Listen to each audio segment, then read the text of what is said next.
Brought you by Meghdoot herbal. मुझे diabetes है। मेघदूत मधुशून्य ये हाई ब्लड शुगर और ब्लड प्रेशर को कंट्रोल तो करता ही है, साथ में ये मुझे काफी एनर्जेटिक रखता है। मेघदूत मधुशून्य खाओ, फिट एंड फाइन हेल्थ बना।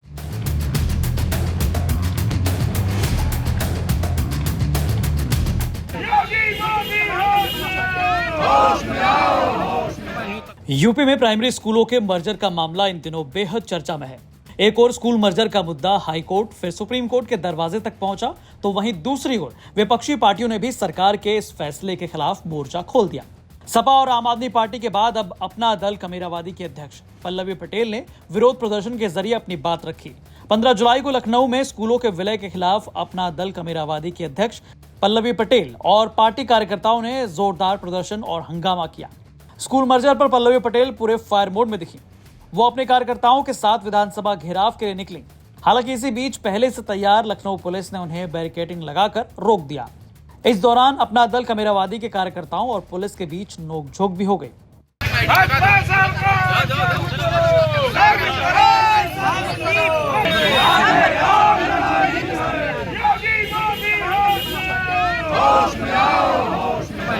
भारतीय लोकतंत्र और संविधान इसकी मूल अवधारणा कहती है कि हर व्यक्ति को शिक्षा मिले, इस देश के हर नागरिक को शिक्षा मिले और योग्यता प्रतिभा के अनुसार उसको रोजगार मिले। लेकिन जिस प्रकार से वर्तमान सरकार की नीतियां चल रही हैं, उससे ये बात तो बिल्कुल स्पष्ट हो जाती है कि किस प्रकार से इस लोकतंत्र को ही वंचितों के हक और अधिकारों के खिलाफ यूज किया जा रहा है, खड़ा किया जा रहा है। और ये तमाम चीजें जो हो रही हैं, ये अचानक नहीं हो रही हैं, ये पूरी योजनाबद्ध तरीके से हो रही हैं। अगर आप देखें तो सबसे पहले सरकारी संस्थानों को घाटे का सौदा बताते हुए उसमें भर्तियां रोक दी गई। उसके बाद निजीकरण का जुमला फेंकते हुए उन्हीं को आज ठेके पट्टे के रूप में दे करके चलाया जा रहा है।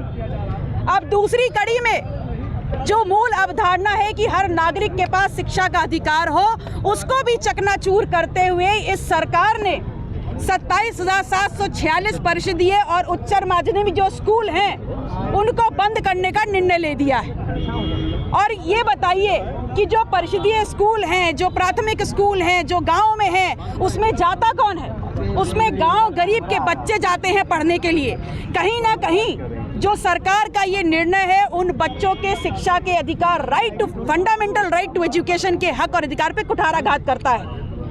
मैं आप लोगों के बीच में इस प्रदर्शन के माध्यम से जो नॉवेल्टी चौराहे से शुरू हुआ और विधानसभा मार्ग तक जाएगा, अपना दल की तरफ से ये मांग रखती हूँ कि सबसे पहले सरकार ने जो ये अपरिपक्व निर्णय लिया है, इसको अविलंब उसको वापस लिया जाए।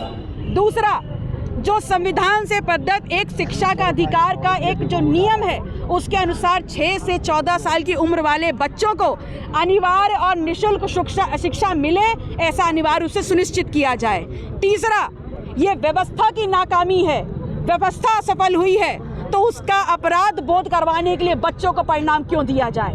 सबसे पहले शिक्षा के अधिकार में जो पूर्व नियम था कि हर 1 किलोमीटर पे प्राथमिक विद्यालय में एक कक्षा एक शिक्षक की नियुक्ति करते हुए व्यवस्थाएं दुरुस्त की जाएं और इस निर्णय को अविलंब वापस लिया जाए, ये हमारी मांग है। व्यवस्था की ये नाकामी है और व्यवस्था आज बड़ी आसानी से ये बोल रही है कि ये स्कूल जो कम बच्चे वाले हैं ये किसी प्रकार से प्रॉफिटेबल नहीं है, इसलिए इनको बंद कर दिया जाए। ये तो बहुत आसानी से कहा जा रहा है, लेकिन ये क्यों नहीं कहा जा रहा कि व्यवस्था को अपनी जो उनकी एक असफलता है उसका मूल्यांकन करते हुए उसमें एक शिक्षक एक क्लास की नियुक्ति करते हुए, नए लोगों को रोजगार देते हुए, उन स्कूल कॉलेजों की व्यवस्था दुरुस्त करते हुए उन बच्चों को वहीं पर पढ़ने की सुविधा मुहैया करी जाए। वरना अगर एक कक्षा 1, 2, 3 का बच्चा है तो 4-4 किलोमीटर कैसे जाएगा? उसकी सुरक्षा की गारंटी कौन लेगा? और ये सरकार जो बोलती है कि बेटी बचाओ बेटी पढ़ाओ, सबसे पहले जब ये प्राथमिक विद्यालय बंद होंगे तो गाँव की लड़कियों की शिक्षा बंद हो जाएगी। कहीं ना कहीं शिक्षा और समाज के प्रति ये भारतीय जनता पार्टी की जो सोच है, नजरिया है, वो आज उजागर हो जाता है। इस मुद्दे पर समाजवादी पार्टी और आम आदमी पार्टी ने भी मोर्चा खोला हुआ है। आम आदमी पार्टी के राज्यसभा सांसद संजय सिंह तो बाकायदा स्कूलों में जाकर बच्चों के साथ विरोध करते नजर आ रहे हैं। आपको बता दें कि इस मामले में 7 जुलाई को हाईकोर्ट में न्यायमूर्ति पंकज भाटिया की सिंगल बेंच ने फैसला दिया। उन्होंने कहा कि सरकार का यह निर्णय अनुच्छेद 21A के उल्लंघन की श्रेणी में नहीं आता, बल्कि इसका उद्देश्य बेहतर संसाधनों का उपयोग और बच्चों को गुणवत्तापूर्ण शिक्षा दिलाना है। कोर्ट ने माना कि सरकारी स्कूलों में संसाधन विखंडित हो रहे थे, जिससे बच्चों को न शिक्षक मिल पा रहे थे, न पर्याप्त सुविधाएं। सरकार की ओर से पेश अतिरिक्त महाधिवक्ता अनुज कुदेशिया और मुख्य स्थायी अधिवक्ता संदीप दीक्षित ने दलील दी कि छात्रविहीन या कम छात्र संख्या वाले विद्यालयों को पास के स्कूलों से जोड़ा गया, ताकि अध्यापक, पुस्तकालय, खेलकूद और स्मार्ट क्लास जैसी सुविधाएं सभी बच्चों को एकीकृत रूप से मिल सकें।